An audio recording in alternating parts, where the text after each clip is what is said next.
2000 টাকার জিনিস বানিয়ে ফেললাম 200 টাকা খরচ করে। মাত্র 200 টাকা দিয়ে একটা চিজ কিনে আনছি, ওইটা দিয়ে শুধু একটা না 2টা পিজা বানাই ফেলাইছি। আর এই রকমের চিজি পিজার দাম রেস্টুরেন্টে 1000 টাকার নিচে হবে না, উপরেই হবে। আমি পিজা বানানোর জন্য সবার প্রথমে ময়দা নিয়ে নিছি। আমি 2টা পিজা বানাবো, সেই অনুযায়ী আমি ময়দা নিয়ে নিছি। তার ভিতরে আমি ইস্ট দিয়ে দিছি, স্বাদটা বাড়ানোর জন্য আমি গুঁড়ো দুধ দিয়ে দিছি, স্বাদ মতো লবণ দিয়ে দিছি, আর চিনি দিয়ে দিছি। অল্প একটু তেল দিয়ে খুব সুন্দর করে মিক্স কইরা কুসুম গরম পানি দিয়ে ডোটা কইরে নিচ্ছি। হাতে অল্প একটু তেল নিয়ে হাতে লাগানো ময়দাগুলি ছাড়াইয়ে ডোটা আমি রেস্টে রাইখে দিলাম।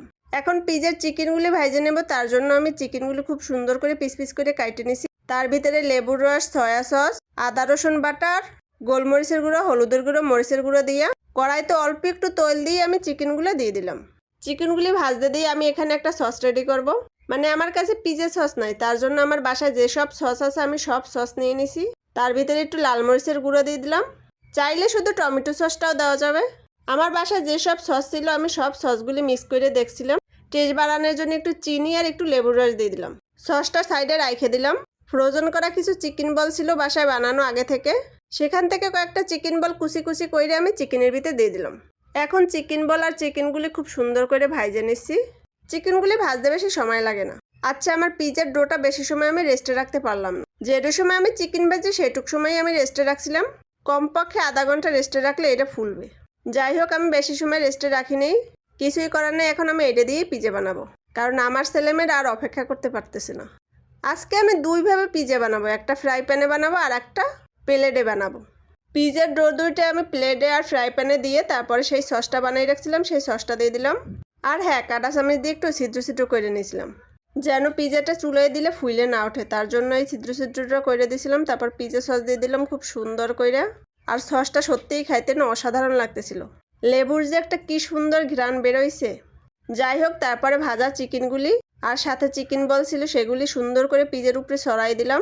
মানে পিজা তো এখন কমপ্লিট হয় না, পিজার রুটির উপরে। আমি এখানে কোনো ভেজিটেবল দিলাম না।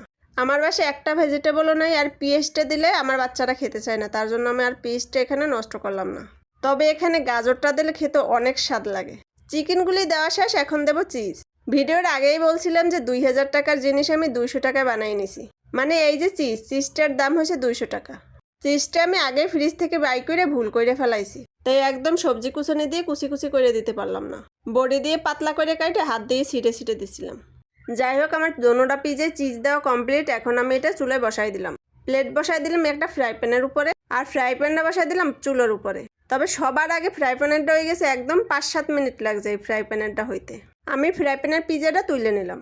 আর যেটা প্লেটের উপরে দিছি সেটা আর একটু হবে, একটু একটু কাঁচা রয়েছে সাইড থেকে। এটা রেখে দিলাম আরো 3-4 মিনিট। আর ভাই, পিজার লুকটা দেখো, কি যে মারাত্মক লেভেলের লোভনীয় লাগতেছে না। মানে এটা দেখে তো আবার আমার লোভ লেগে গেছে। আর সত্যি বলতে কি, এটা খেতে যে এতটা টেস্টি হয়েছে না, তা তোমাদের মুখে বলে বোঝানোর মতো না।